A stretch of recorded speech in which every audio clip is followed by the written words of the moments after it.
ଓଡ଼ିଆ କାବ୍ୟ ରସାନୁଭୂତି ଶ୍ରୁତି ଶ୍ରୋତାବନ୍ଧୁମାନଙ୍କୁ ମୋର ନମସ୍କାର। ସେହି ରାଘବ ବିଳାସ କାବ୍ୟ କବି ଯଦୁମଣିଙ୍କ ଶ୍ରେଷ୍ଠ କାବ୍ୟ ଯେଉଁ ରାଘବ ବିଳାସ କାବ୍ୟ ରାମକାବ୍ୟ ତାର ଦ୍ୱିତୀୟ ଛାନ୍ଦ ସମ୍ପର୍କରେ କିଛି ଆଲୋଚନା କରିବା। ଏହା ପୂର୍ବରୁ ମୁଁ ସେହି ଦ୍ୱିତୀୟ ଛାନ୍ଦର ବିଷୟବସ୍ତୁ ଅର୍ଥାତ୍ ରାବଣାଦିଙ୍କର ଜନ୍ମ ଏବଂ ଦିଗ୍ବିଜୟ ଯାତ୍ରା ସମ୍ପର୍କରେ କିଛି ଆଲୋଚନା କରିଥିଲି, ଯାହା ଆପଣମାନେ ଅବଶ୍ୟ ଶୁଣିଥିବେ। ଏବଂ ଆସନ୍ତୁ ବର୍ତ୍ତମାନ ଶୁଣିବା ଯେ ଭଗବାନ ବିଷ୍ଣୁ ଯିଏ ଅନନ୍ତ ନାଗ ଉପରେ ଶୟନ କରିଥିଲେ, ଯେତେବେଳେ ବ୍ରହ୍ମାଦି ଦେବତାମାନେ ଯାଇକରି ତାଙ୍କୁ ସ୍ତୁତି କଲେ କୃତାଞ୍ଜଳି ପୁଟରେ, ସେ କହିଲେ ଯେ ମୁଁ ଅଳ୍ପ ଦିନ ଭିତରେ ତୁମେ ଆଉ ଭୟଭୀତ ହୁଅନି, ଆଉ ମୁଁ ଯାଇ ଅବଶ୍ୟ ଏ ରାବଣର ଅତ୍ୟାଚାରରୁ ତୁମମାନଙ୍କୁ ରକ୍ଷା କରିବି ଏବଂ ମୁଁ ମିତ୍ରବଂଶ ଅର୍ଥାତ୍ ସୂର୍ଯ୍ୟବଂଶରେ ଜନ୍ମ ହେବି। ଅର୍ଥାତ୍ ଭଗବାନ ବିଭିନ୍ନ ଅବତାର ନିଅନ୍ତି, ଅବତାର ଗ୍ରହଣ କରନ୍ତି। ଆମେ ଭାଗବତରେ ଯଦିଓ ଅନେକ ଅବତାରର କଥା କୁହାଯାଇଛି, ଆଉ ଜୟଦେବ ମୁଖ୍ୟ ଅବତାର 10ଟି ଗ୍ରହଣ କରିଛନ୍ତି, ତେଣୁ ସେଥିରେ ରାମାବତାର ମଧ୍ୟ ରହିଛି। ତେଣୁ ଭଗବାନ ସୂଚନାକ୍ରମେ କହିଦେଲେ ମୁଁ ଯେ ରାମଚନ୍ଦ୍ର ରୂପରେ ମୁଁ ଜନ୍ମ ହେବି। ଏବଂ ଏହାପରେ କବି ଆଉ କ'ଣ ସେଇ ଦ୍ୱିତୀୟ ଛାନ୍ଦରେ ଭଗବାନ ଆଉ କ'ଣ କରିବେ, କ'ଣ କବି ବର୍ଣ୍ଣନା କରିଛନ୍ତି, ଆସନ୍ତୁ ଶୁଣିବା। ଅଳ୍ପ ଦିନେ କଳ୍ପ କଷ୍ଟ ବିକଳ୍ପ କରିବି, ସୁମନେ ସୁମନେ ଗତ আগতକୁ ଭାବି, ସର୍ବେ ରହିଲେ ନିଦରେ, ଗର୍ବେ କର୍ବୁରେ ক্ষেপন্তি অতি ସମାଦରେ। ମୁଁ କହିଥିଲି ଯେ ଅପୂର୍ବ ଶବ୍ଦ ସଂଯୋଜନା ଶୈଳୀ ତାଙ୍କର କାବ୍ୟର ଅନ୍ୟ ଏକ କୃତି। ତେଣୁ ସେ ଏହି ସୁନ୍ଦର ଶବ୍ଦ ସଂଯୋଜନା ମଧ୍ୟରେ କବି ଭଗବାନଙ୍କ ମୁଖରେ କ'ଣ କହୁଛନ୍ତି ନା, ଅଳ୍ପ ଦିନେ କଳ୍ପ କଷ୍ଟ, ହେ ଦେବଗଣ ଭୟଭୀତ ହୁଅନ୍ତୁନି, ମୁଁ ଆପଣଙ୍କର କଳ୍ପ ବହୁଦିନର କଷ୍ଟକୁ, କଳ୍ପ ଅର୍ଥାତ୍ ଯୁଗ ଯୁଗର କଷ୍ଟକୁ ସତେ ଯେମିତି ବିନାଶ କରାଯାଏ, ସେମିତି ବହୁଦିନର କଷ୍ଟକୁ ମୁଁ ଅଳ୍ପ ଦିନରେ ଶେଷ କରିବି। ଅଳ୍ପ ଦିନେ ବିକଳ୍ପ କଷ୍ଟ ବିକଳ୍ପ କରିବି ଅର୍ଥାତ୍ ସମାଧାନ କରିଦେବି। ସୁମନେ ସୁମନେ ଗତ, ଏ କଥା ଶୁଣିବାରୁ ସୁମନେ ଆନନ୍ଦ ମନରେ, ସୁମନେ ଯେ ଦେବତାମାନେ ଦେବଗଣ ଗତ ପ୍ରତ୍ୟାବର୍ତ୍ତନ କଲେ, ଗତ ଅର୍ଥାତ୍ ପ୍ରତ୍ୟାବର୍ତ୍ତନ କଲେ, ସ୍ୱର୍ଗପୁରକୁ ଚାଲିଗଲେ। ଏବଂ କ'ଣ କଲେ ନା ଆଗତକୁ ଭାବିକିରି ଚାଲିଗଲେ। ଆଗତ ଅର୍ଥାତ୍ ଭବିଷ୍ୟତରେ ଆମେ ଯାହା ହଉ ଟିକେ ଶାନ୍ତିରେ ସ୍ୱର୍ଗପୁରରେ ରହିବା। ଗତ ଶବ୍ଦର ଅର୍ଥ ଅତୀତ, ଗତ ଶବ୍ଦର ଅର୍ଥ ମଧ୍ୟ ଆଗତ ବୋଇଲେ ଭବିଷ୍ୟତ, ଅର୍ଥାତ୍ ଗତରେ କେମିତି ବା ଅତୀତରେ କେମିତି ଅତ୍ୟାଚାରିତ ହେଇଥିଲେ, ଆଉ ଗତ ଶବ୍ଦର ଅର୍ଥ ମଧ୍ୟ ଯିବା। ଏ କଥା ଭଗବାନ ଆଶ୍ୱାସନା ଦେବାରୁ ଦେବଗଣ ଆଶ୍ୱସ୍ତ ହେଇକରି ଗଲେ। ଏବଂ କେମିତି ଗଲେ ନା ଆଗତ କଥାକୁ ଭାବିକିରି, ଓହୋ ଯାଉ ଆଉ ଅଳ୍ପ ଦିନ ଭିତରେ ଭଗବାନ ଜନ୍ମ ହେଇକି ତାକୁ କେମିତି ରାବଣକୁ ମାରିବେ, ଆମେ ଟିକେ ଶାନ୍ତିରେ ରହିବା, ଏ କଥା ବିଚାର କରିକିରି ଆଜ୍ଞା ସମସ୍ତେ ନିଶ୍ଚିନ୍ତରେ ଚାଲିଗଲେ। ଆଉ ଯାଇକରି କ'ଣ କଲେ ନା ସର୍ବେ ରହିଲେ ନିଦରେ, ନିଦର ଆଉ ଭୟହୀନ ଶଙ୍କାବିହୀନ ହେଇକିରି ରହିଲେ। ଦର ଶବ୍ଦର ଅର୍ଥ ଶଙ୍କା ଭୟ, ଆଉ ନିଦର ନାହିଁ ଦର, ଯାହା ଭୟଭୀତ ନ ହେଇକିରି ଶାନ୍ତିରେ ଟିକେ ନିଶ୍ୱାସ ମାରିଲେ। ଆଉ ଏମାନେ ଯେତେବେଳେ ଟିକେ ଶାନ୍ତିରେ ନିଶ୍ୱାସ ମାରିଲେ, ଆଉ ରାବଣ କି ଆଜ୍ଞା ଛାଡ଼େ, ସିଏ ଗର୍ବେ କର୍ବୁରେ କ୍ଷେପନ୍ତି, ଆଉ ତାଙ୍କୁ ସୁବିଧା ହେଇଗଲା। ଏମାନେ ଯାହା ଟିକେ ପ୍ରତିବନ୍ଧକ ବା ବାଧା ସୃଷ୍ଟି କରୁଥିଲେ, ଆଉ ବର୍ତ୍ତମାନ ତ ଭୟ ଆଉ ନାହିଁ ତାଙ୍କ ମନରେ, ତେଣୁ ଶାନ୍ତିରେ ଟିକେ ନିଶ୍ୱାସ ମାରୁଥିବା ସମୟରେ ରାବଣ ଆଉ ଟିକେ ଗର୍ବ ଉନ୍ମତ୍ତ ହେଇକିରି, ଅହଙ୍କାରୀ ତ ନା ସେ ରାବଣ ଅହଙ୍କାରୀ, ତେଣୁ ସେ ଆଉ ଟିକେ ଗର୍ଭୋନ୍ମତ୍ତ ହେଇକିରି କର୍ବୁରୀ ରାକ୍ଷସମାନ, କର୍ବୁର ଶବ୍ଦର ଅର୍ଥ ହେଉଛି ରାକ୍ଷସମାନଙ୍କ ସହିତ ବା ରାକ୍ଷସ ସେନାମାନଙ୍କୁ ନେଇକରି ରାବଣ ଗର୍ଭୋନ୍ନତ ସେଇ ରାବଣ କ୍ଷେପନ୍ତି, ସୈନ୍ୟବାହିନୀ ସହିତ କ୍ଷେପନ୍ତି ଅର୍ଥାତ୍ ସ୍ୱର୍ଗପୁର ଚାରିଆଡ଼େ ଛାରଖାର କରିଦେଲେ। ଅତ୍ୟନ୍ତ ଆଦରରେ ତାଙ୍କୁ ସୁବିଧା ପଡ଼ିଗଲା। ଏଣୁ କାହିଁକି ନା ଆଉ ବାଧା କିଛି ଦେବତାମାନେ ସେତେ ଦେଲେନି। ଆଉ କ'ଣ ହେଇଛି କବି ବର୍ଣ୍ଣନା କରୁଛନ୍ତି। ଦଶାନନ ଆନନ ଛିଣ୍ଡାଇ ଧାତୃ ତପେ, ପ୍ରଜ୍ୱଳ ଜ୍ୱଳନେ ନେଇ କେ କ୍ଷେପେ, ଉତ୍ତମାଙ୍ଗ লাগি স্কন্ধে, বিধিরে বর দত 10 স্কন্ধে, বিধিরে বরদত্ত ଦଶସ୍କନ୍ଧେଇ ଅର୍ଥାତ୍ ରାବଣକୁ ବିଧି ଯେ ବିଧାତା ବିଧିପୂର୍ବକ ଯଥୋଚିତ ସମ୍ମାନ ଜଣେଇକିରି ତାର ତପସ୍ୟାରେ ସନ୍ତୁଷ୍ଟ ହୋଇକି ଆଉ ତାର ସ୍କନ୍ଧରୁଚ୍ୟୁତ ହୋଇଥିବା ମୁଣ୍ଡ ଗୁଡ଼ିକ ଯେତେବେଳେ ଲାଗିଯାଉଥିଲା ଏଇଭଳି ଘୋର ତପସ୍ୟା କରୁଥିଲା ତାକୁ ଦେଖିକି ପ୍ରୀତ ହୋଇକିରି ରାବଣକୁ ବର ପ୍ରଦାନ କରିଥିଲେ। କବି ସେଇ କଥାକୁ ବର୍ଣ୍ଣନା କରୁଛନ୍ତି ଯେ ଦଶାନନ ଆନ କେମିତି ସେ କରୁଥିଲା ନା ଦଶାନନ ଆନନ ଛିଣ୍ଡାଇ ଧାତୃ ତପେ ଏ ଧାତୃ ଯେ ବିଧାତା ଯେ ବ୍ରହ୍ମାଙ୍କ ଲାଭ ବ୍ରହ୍ମାଙ୍କ ବର ଲାଭ କରିବା ପାଇଁ ତପସ୍ୟାରେ ବ୍ରହ୍ମାଙ୍କୁ ପାଇବା ପାଇଁ ବା ବର ଲାଭ କରିବା ପାଇଁ ନିଜର ମୁଣ୍ଡ ମସ୍ତକକୁ ଅଗ୍ନିରେ ଜ୍ୱଳନ୍ତା ଅଗ୍ନିରେ ଆଜ୍ଞା ପକାଇ ଦେଉଥିଲା ଗୋଟେ ଗୋଟେ ମୁଣ୍ଡ କାଟିକିରି ସେ ପକାଇ ଦେଉଥିଲା। ଏଇଭଳି କଠୋର ତପସ୍ୟା ଭୟଙ୍କର ଆଗ ତ କଠୋର ବି କୁହାଯିବନି ଭୟଙ୍କର ତପସ୍ୟା ସେ କରୁଥିଲା। ତେଣୁ ଜ୍ୱଳନେ ପ୍ରଜ୍ୱଳିତ ଅଗ୍ନିରେ ଯେତେବେଳେ ଗୋଟିଏ ଗୋଟିଏ ମୁଣ୍ଡ ସେ କାଟିକିରି ପକାଉଥିଲା କିନ୍ତୁ ଆମେ ତ ପୁରାଣରେ ଲେଖା ହେଇଛି ବା ରାମାୟଣରେ ବି ଲେଖା ହେଇଛି ତାର କଠୋର ତପସ୍ୟା କରୁଥିବା ତପଃ ପ୍ରଭାବରୁ ଆଜ୍ଞା ତାର ମସ୍ତକ ମଧ୍ୟ ଆଉ ଥରେ ଲାଗିଯାଉଥିଲା। ତେଣୁ ପ୍ରଜ୍ୱଳ ଜ୍ୱଳନେ ଇଏ ଅଗ୍ନିରେ ପକାଉଥିବା ମୁଣ୍ଡ ଗୁଡ଼ା ଲାଗିଯାଉଥିଲା ଏବଂ ସେ ସେଥିରୁ ନିବୃତ୍ତ ହେଉନଥିଲା ପୁଣି କାଟିକିରି ଆଜ୍ଞା ପକାଉଥିଲା। ଏଇଭଳି ଭୟଙ୍କର ତପସ୍ୟା ବା କଠୋର ତପସ୍ୟାରେ ଉତ୍ତମାଙ୍ଗ ଲାଗି ଯେ ସ୍କନ୍ଧରେ ଯାହାର ଲାଗିଯାଉଥିଲା ଏଇଭଳି ରାବଣକୁ ଦେଖିକିରି ଭଗବାନ ବ୍ରହ୍ମା ଆଉ ସହିପାରିଲେନି ଆଉ ତାର କଠୋର ତପସ୍ୟାରେ ପ୍ରୀତ ହେଇକିରି ବିଧିରେ ତାକୁ ଉପଯୁକ୍ତ ସମ୍ମାନ ଜଣେଇକିରି ଆଉ ଭଗବାନ ବିଧି ଯେ ବିଧାତା ଆଉ କ'ଣ କଲେ ନା ବରଦତ୍ତ ସେଇ ଦଶସ୍କନ୍ଧେ ଅର୍ଥାତ୍ ରାବଣକୁ ଦଶସ୍କନ୍ଧ ଯାହାର ଏଇଭଳି ଦଶାନନ ଯାହାର ରାବଣକୁ ବର ପ୍ରଦାନ କଲେ ଏବଂ ଆଉ ବ୍ରହ୍ମାଙ୍କ ବଳରେ ସେ ଆହୁରି ବଳିୟାନ ହେଇଗଲା ଆଜ୍ଞା। ତାପରେ କବି କ'ଣ ବର୍ଣ୍ଣନା କରୁଛନ୍ତି ନା ବୈଶ୍ରବଣେ ବୈଶ୍ରବଣ ସମରେ ଅସମ ଭୀତି ଉଦ ସ୍ୱର୍ଣ୍ଣ କ୍ଷିତି ତେଜନ୍ତେ ସମ୍ଭ୍ରମ ତହିଁ ଦେବାରି ସ୍ୱସ୍ଥିତ শুভে লভিময় পুত্রী কৈকসী সুত বৈশ্রবণে সেই বিশ্রবা ঋষিঙ্ক ঔরসরু জাত যে বৈশ্রবণ অর্থাৎ রাবণ ଆଉ ବୈଶ୍ରବଣ ଅର୍ଥାତ୍ କୁବେର ରାବଣଙ୍କର ଅନ୍ୟ ଏକ ପୁତ୍ର ଆଜ୍ଞା ସେ ତାର ଭାଇ ରାବଣର ଭାଇ ମଧ୍ୟ ସେ ଏମାନେ ତ ତିନି ଭାଇ କୁମ୍ଭକର୍ଣ୍ଣ ଏବଂ ବିଭୀଷଣ ଇଏ ଦୁଇ ଭାଇ ଏବଂ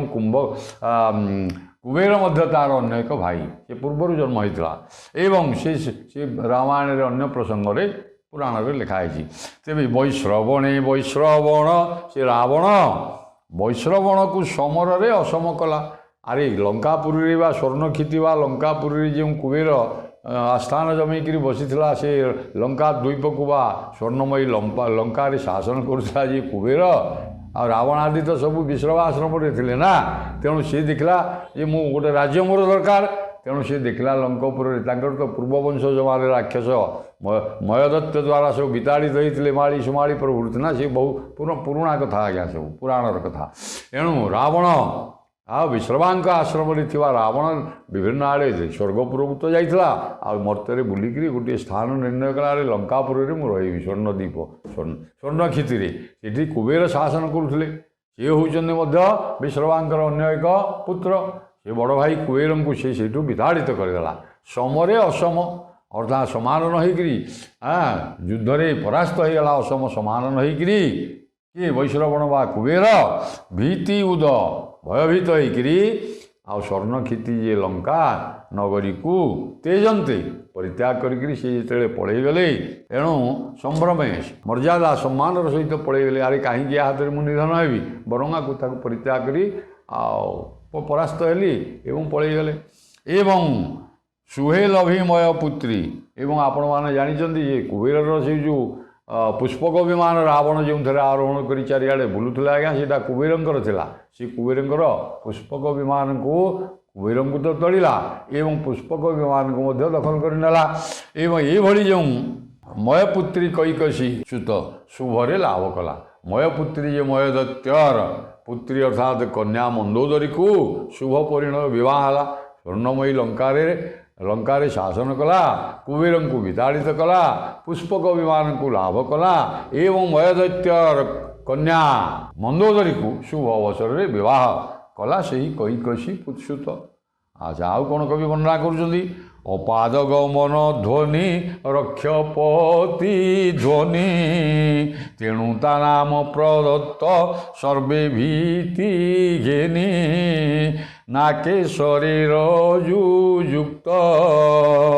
ଦର୍ପେ ଦର୍ପ ବଳ ବେଳୁ ବେଳ ସେ ଅତ୍ୟନ୍ତ। ଆରେ ପୁଷ୍ପକ ବିମାନ ଯେତେବେଳେ ଆଜ୍ଞା ଲାଭ କଲା କୁବେରଙ୍କ ଠାରୁ ପ୍ରାପ୍ତ ହେଲା ଯେତେବେଳେ ପୁଷ୍ପକ ବିମାନକୁ ଅଧିକାର କରିନେଲା ଚାରିଆଡ଼େ ସେ ଉଡ଼ିଲା ଯୁଆଡ଼େ ତାର ଇଚ୍ଛା ହେଲା ଆଜ୍ଞା ଚାରିଆଡ଼େ ବୁଲିଲା ଏବଂ ଅପାଦ ଗମନ ଶୂନ୍ୟରେ ଉଡ଼ିଲା। ସେ ତ ମନଯାନ ଭଳି ନା ଆଜ୍ଞା ଯୁଆଡ଼େ ଇଚ୍ଛା କଲେ ସିଆଡ଼େ ଯାଇପାରିବ ପୁଷ୍ପକ ବିମାନ। ଏଣୁ ଅପାଦ ଗମନ କବି ଶୂନ୍ୟ ଗମନ ଶୂନ୍ୟ ମାର୍ଗରେ ଗମନ କଲା ଏବଂ ଧ୍ୱନି ରକ୍ଷପତି ଧ୍ୱନି ଏଇ ତ ପୁଷ୍ପକ ବିମାନର ଗମନ ଧ୍ୱନି ଯିବା ଶୂନ୍ୟ ମାର୍ଗରେ ଉଡ଼ୁଥିବା ବେଳେ ତାର ମଧ୍ୟ ଧ୍ୱନି ଜାତ ହେଉଥିଲା ଏବଂ ରାକ୍ଷସମାନଙ୍କର ଧ୍ୱନି ସେଇ ଧ୍ୱନି ସାଙ୍ଗରେ ମିଶୁଥିଲା ଏବଂ ତେଣୁ ତା ନାମ ରାବଣ ଏ ଦୁଇଟା ରାବ ଏବଂ ରାବଣର ରାବ ତା ନାଁ ତ ରାବଣ ଭୟଙ୍କର ରାବ କରି ଜନ୍ମ ହୋଇଥିଲା ବୋଲି ତା ନାଁ ରାବଣ। ଏ ତିନିଟା ଧ୍ୱନି ଆଜ୍ଞା ଯେତେବେଳେ ମିଶିଗଲା ସର୍ବେ ଭୀତି ସମସ୍ତେ ଭୟଭୀତ ହେଲେ। ଏକରେ ରାବଣର ଧ୍ୱନି ଶୁଣୁଥିଲେ ରାକ୍ଷସମାନଙ୍କର ଧ୍ୱନି ଶୁଣୁଥିଲେ କିଳିକିଳା ନାଦ ଏବଂ ଏଥିରେ ମିଶିଗଲା ଆଜ୍ଞା ପୁଷ୍ପକ ଯାନର ଶୂନ୍ୟ ମାର୍ଗରେ ଉଡ଼ୁଥିବା ପୁଷ୍ପକ ଯାନର ନାଦ ବା ଧ୍ୱନି। ଏ ତିନିଟା ଧ୍ୱନି ଯେତେବେଳେ ମିଶିଗଲା ଆହୁରି ଭୟଙ୍କର ଶବ୍ଦ ଯାହାଦ୍ୱାରା ସେ ଯୁଆଡ଼େ ଗଲା ଆଜ୍ଞା ସମସ୍ତେ ଭୟଭୀତ ହୋଇଗଲେ ଥରିବାକୁ ଲାଗିଲେ। ଏଣୁ ନାମ ସର୍ବେ ଭୀତି ଘେନି ନାକେ ଶରୀର ଖାଲି ତ ଆଜ୍ଞା ସେ ଚାରିଆଡ଼େ ଉଡ଼ିଲାନି ପୁଣି ଦେବଲୋକକୁ ଗଲା। ଦେବ ତ ଦେବଲୋକରେ ଯାଇକରି ଦେବରାଜ ଇନ୍ଦ୍ରଙ୍କୁ ଆଜ୍ଞା ବାନ୍ଧିଦେଲା ରଜୁଯୁକ୍ତ ଅର୍ଥାତ୍ ରଜୁ ଦୌଡ଼ିରେ ଆଜ୍ଞା ବାନ୍ଧିଦେଲା। ଦର୍ପେ ଦର୍ପ ବଳ ଏବଂ ଏହିପରି ଭାବରେ ତାର ଦର୍ପେ ଗର୍ବରେ ଦର୍ପ ବଳ ଗର୍ବରେ ବଳିୟାନ ହେଇକିରି ଅହଙ୍କାରରେ ବେଳୁବେଳ ସେ ଅତ୍ୟନ୍ତ ଭାବରେ ଦର୍ପିଷ୍ଠ ହୋଇଗଲା ଏବଂ ବଳିୟାନ ହୋଇଗଲା। ସର୍ବଜ୍ଞ ସ୍ଥିତ ଧରାଜ ଉତ୍ପାଟନ କରେ ସର୍ବ ସୁଫଳିତ ବର ପ୍ରଦତ୍ତରେ ଭ୍ରମେ ନିଦରେ ଆଦରେ କି ଦରତା କାହାଠାରେ ସୁଦରତା ହାରେ। କବି ପୁଣି ଆଉ ଟିକେ ତାକୁ ସ୍ପଷ୍ଟ କରିଦେଉଛନ୍ତି ଯେ ନିଦର ହେଇକିରି ଆରେ ସୁଦର ଅର୍ଥାତ୍ ଯାହାର ବକ୍ଷରେ ସୁଦର ଅର୍ଥାତ୍ ଶୋଭା ପାଉଛି ହାରରେ ଶଙ୍ଖ ଏବଂ ସେ ଏଇଭଳି ଯେଉଁ ରାବଣ ସର୍ବଜ୍ଞ ସ୍ଥିତ ଧରାଜ ଉତ୍ପାଟନ କରେ ଆଜ୍ଞା ଦେବଲୋକରେ ତ ଦେବତାମାନଙ୍କୁ ପୁଣି ଯାଇ ଭୟଭୀତ କଲା ପୁଷ୍ପକ ଯାନଟା ଯେତେବେଳେ ପାଇଗଲା ରାକ୍ଷସ ସେନାକୁ ନେଇକରି ଆହୁରି ଯୁଦ୍ଧ କଲା ଭୟଙ୍କର ରାବ କରିକିରି ଏବଂ ଦେବତାମାନେ ବି ଦେବଲୋକରେ ପୁଣି ଭୟଭୀତ ହେଲେ ଆଉ ଇନ୍ଦ୍ରଙ୍କୁ ବାନ୍ଧିଦେଲା ଏବଂ ତାପରେ ମର୍ତ୍ତ୍ୟଲୋକରେ କୈଳାସ ପର୍ବତରେ ଯେଉଁ ଭଗବାନ ଶିବଙ୍କର ଯେଉଁଟା ସ୍ଥାନ ସର୍ବଜ୍ଞ ସ୍ଥିତ ଯିଏ ସର୍ବଜ୍ଞାନର ଅଧିକାରୀ ଯେଉଁ ଭଗବାନ ଶିବ ମହାଦେବ ଦେବଦେବ ମହାଦେବ ସ୍ଥିତ ତାଙ୍କର ସ୍ଥିତ ଯେ କୈଳାସ ପର୍ବତରେ ଧରାଜ ସେ ଧରାଜ ବୋଇଲେ ସେ ଗିରିକୁ ଆଜ୍ଞା କୈଳାସଗିରିକୁ ବା କୈଳାସ ପର୍ବତକୁ ଉତ୍ପାଟନ କଲା। ସେ କାହିଁକିନା ଆମେ ଜାଣିଛେ ସେ ତ ଶିବଭକ୍ତ ଥିଲା ଏଣୁ ସେ ଶିବଭକ୍ତ ଥିଲା ଯେତେବେଳେ କହିଲା ଆରେ ଲଙ୍କାପୁର କେଉଁଠି କୈଳାସ ପର୍ବତ ସବୁଦିନ ମୁଁ କାହିଁକି ଆସିବି ଲଙ୍କାକୁ ଆଜ୍ଞା କୈଳାସ ପର୍ବତଟାକୁ ଟେକି ନେବି ଯାହାଫଳରେ ମୁଁ ଶିବଙ୍କୁ କୈଳାସରେ ଲଙ୍କାପୁରରେ ସ୍ଥାପନ କରିବି ଆଉ ଦୈନିକ ଦର୍ଶନ କରିପାରିବି। ଏ ଗର୍ବ ବା ଅହଙ୍କାରରେ ସେ ଯେତେବେଳେ କୈଳାସ ପର୍ବତକୁ ଆଜ୍ଞା ଉତ୍ପାଟନ କରି ନେଇଯାଉଥିଲା ଭଗବାନ ଶିବ ମଧ୍ୟ କ'ଣ କରିବେ ଉପାୟ ଶୂନ୍ୟ ହୋଇକରି ତା ଉପରେ ପ୍ରସନ୍ନ ହୋଇକରି ତାକୁ ସର୍ବ ଶବ୍ଦର ଅର୍ଥ ହେଉଛି ଶିବ ଆଉ ସର୍ବ ସୁଫଳେ ତ ବର ଶିବ ଭଗବାନ ଶିବ ମଧ୍ୟ ତାକୁ ବ୍ରହ୍ମା ବରରେ ବଳିୟାନ ହୋଇଥିଲା ଶିବ ମଧ୍ୟ ତାକୁ ବର ପ୍ରଦାନ କଲେ। ଆଉ ଏଇ ଦୁଇଟା ବର ଯେତେବେଳେ ଆଜ୍ଞା ଶିବଙ୍କ ଠାରୁ ବର ପ୍ରାପ୍ତ ହେଲା ବ୍ରହ୍ମାଙ୍କ ଠାରୁ ବର ପ୍ରାପ୍ତ ହେଇଛି ଆଉ ଭ୍ରମେ ନିଦରେ ଆଦରେ ଆଉ ଅତି ଆଦରରେ ନିଦରେ ଭୟଶୂନ୍ୟ ହେଇକିରି ଶଙ୍କାବିହୀନ ହେଇକିରି ସେ ଆହୁରି ଆଜ୍ଞା ଚାରିଆଡ଼େ ବୁଲିଲା। କି ଦରତା କାହାଠାରେ ସୁଦରତା ହାରେ ଆରେ ତାକୁ କାହିଁକି ଡର ହେବ ଆଉ କାହାକୁ କାହିଁକି ସେ ଡରିବ କାହିଁକିନା ତା ହାରରେ ତ ସ୍ୱୟଂ ଦର ବା ଶଙ୍ଖ ଶୋଭା ପାଉଛି। ଏଣୁ ଆଉ ଏହିପରି ଭାବରେ ଶଙ୍ଖ ବା ଆମେ ସେ ଯେଉଁ ଶଙ୍ଖ ପଦ୍ମନିଧି ଶଙ୍ଖନିଧି ଏମିତି ସବୁ ରହିଛି ସେ ଦୁର୍ଲଭ ଶଙ୍ଖ ତା ହୃଦୟରେ ମଧ୍ୟ ତା ହାରରେ ଶୋଭା ପାଉଛି ଆଉ ଦର ହୋଇଲେ बर ब्रह्मा बर एवं शिवं बରରେ बलिया नहीं आहरी दर शून्य होगा सी कहीं आज्ञा क्या डर तेणु पृथ्वी में बुलिला चारिआडे अत्याचार कला एवं देवलोक देवता मान भयभीत कला ये दर्पिष्ट रावण कवि आउ कौन वर्णना कर त्रिपुरी त्रिपुरेश्वर होइला रावण जय करे भय दे स्वयं दिग्विजेण निजानुजात्मज घेनी विभीत कहले सर्वे नाम तार शुणी जय करे त्रिपुरे त्रिपुरेश्वर होइला रावण आज्ञा स्वर्ग मर्त्य फिर पाताल को मध्य जय कला स्वर्ग रे मन बुझिलानी मर्त्य मन बुझिलानी पाताल लोक को बा नाग लोक को मध्य से जय कला एणु आम साधारणतः कहूँ अरे मुझे रावण पुराण में सब वर्णना है त्रिपुर विजयी रावण से स्वर्ग मर्त्य पाताल को मुझे जय करी अहंकारी दर्पिष्ट आ गर्व फाटी पड़ा आज्ञा यही जो रावण त्रिपुर रे त्रिपुरेश्वर है मु तीन पुरर अधिकारी स्वर्ग मर्त्य पाताल जय जय करे भय दे स्वयं एवं दिग्विजय करी भय मनरे समस्त भय आशंका सृष्टि करी आओ सबू राज्य को आज्ञा स्वर्ग को जय कला मर्त्य को जय कला पाताल लोक को जय कला निजानुजात्मज घेनी एवं से तो एकुटिया जाऊ ना सांगरे निजर आत्मज भाई विभीषण कुंभकर्ण इत्यादि को धरुला एवं आओ निजात्मजा निज आत्मज बोले भाई मान को एवं आत्मज आत्मज स्वजन अर्थात राक्षस मान को बड़ बड़ राक्षस मान को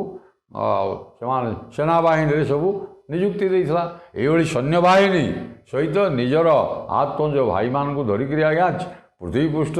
नागलोक देवलोक आओ जययुक्त होकर मु त्रिपुरेश्वर रावण कही लंकार सिंहासन आज्ञा गर्वोन्मत्त होकर बसे ये जो शासक महाप्रतापी रावण तत्संपर्क तार भय विभीत कहले सर्वे तार आकु जो लोक देखी दिखती थर समस्ते भय भीषण भाव में भयभीत होकर रही था आईपाई तो भगवान अवतार रामावतार हेले रावण को माइले परवर्ती पर्यायर कवि कौन कहते आसतु देखा से रावण संपर्क में नष्ट उत्कृष्ट कष्ट को जाणीण वैकुंठ दर्पिष्ट पापिष्ठ नष्ट विनाशने हृष्ट देवे अकंटक देवे उदीन जीवई केवे सुदीन होइबे अरे देवता माने जहाँ टे भयभीत होकर आज्ञा थे पुणी तो इंद्र को बंधा दौड़ी बांधीदेला पाश बंधन कर पकईदेला इंद्र को एवं नागलोक को मध्य जय कला ये पाताल को आ मर्त्यलोक को जय कला कहीं शिव डरिकी पर प्रदान करते तेणु देवलोक मर्त्यलोक एवं पाताल को त्रिपुर विजयी रावण जिते आज्ञा अत्यंत कष्ट देला लोक मान को पीड़ा देला नष्ट उत्कृष्ट उत्कृष्ट नष्ट को कष्ट को जानी ये कथा कष्ट को भगवान जाणिकी अरे देवता मान को जहाँ करता मर्त्यलोक समस्त को डरी हल रखी एवं नागलोक रखी ये कष्ट को भगवान विचार करी वैकुंठ जी विष्णु भगवान विष्णु दर्पिष्ट पापिष्ट नष्ट विनाशने से दर्पिष्ट पापिष्ट को ताकू नष्ट करने विनाशन करने एवं एमानकर कष्ट को नष्ट करने दूर करने आनंद मनरे जिते बड़े चिंता कले जे नाई आउ बेसी समय करवानी वर्तमान जाकि मित्रवंश व सूर्यवंश अरे जात हवा ये कथा कहले एवं चिंता करू से कहले नाई नाई मुझे यथाशीघ्र गले देवता माने तेबे अकंटक हेबे आ निष्कंटक होकरी देवलोक से माने शांति रे प्रजामंडल पृथ्वी रे प्राणी माने रे नागलोक ये कथा भगवान चिंता करी आज्ञा कुदिन जीवई एवं देवता माने मध्य चिंता कला भगवान जिते जन्म हे आ जहा हो आम ये केवे आमर ये दुर्दिन जीव पृथ्वीवासी भावुं केवे आमर दुर्दिन जीव नागलोक भाव पाताल लोक भावुं से नाग से भावुं जे अरे केते आमर दुर्दिन जीव ये कुदिन कुदिन जीव केवे सुदिन हो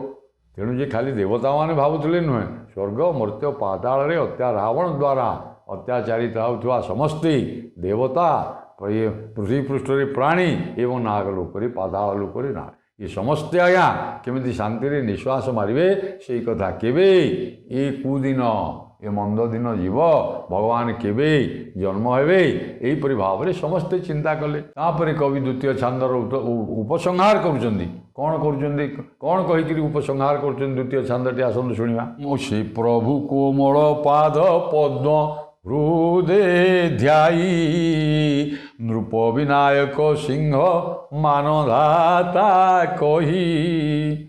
अविघ्न रे छांद पूर्ण करंतु श्रवण सर्वे देई मन कर्ण से प्रभु कोमल पाद पद्म हृदय ध्यान करी ये भगवान विष्णु जिते चिंता कले जे मो अल्प दिन सूर्यवंश जाता जाऊँगी ए